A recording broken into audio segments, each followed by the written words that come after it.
Well, Texas strikes again, folks. Houston Area State Representative Steve Toth just proposed House Bill 4378, which endeavors to create a bounty law, whereas people who are minors, or maybe were a minor at one point, can go after anyone who has performed drag in their presence. It's loosely based on the controversial bill, Senate Bill 8, that Texas tried to pass, where they were trying to create a bounty for people to go after anyone who seeks or had a successful abortion in the state of Texas. So let's dive a little bit into what HB 4378 is and does. So the first thing it does is it defines a drag performance. The drag performance means a performance in which the performer exhibits a gender that is different than the performer's gender recorded at birth or the gender assigned to them at birth, using clothing, makeup, other physical markers, and sings, lip syncs, dances, or otherwise performs in a lascivious manner. It goes on to then define lascivious as anything of a sexual nature that is offensive to the community standards of decency.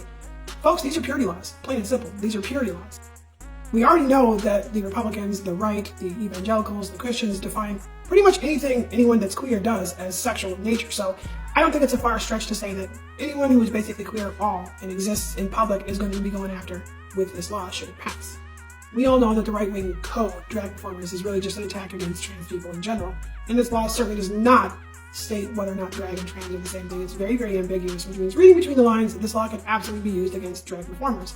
Moreover, based on the wording of this law and the fact that any minor in any presence can go after the drag performance for up to 10 years after the performance has occurred, this would successfully ban any actors, any performers, any singers who happen to be trans from performing in the state of Texas.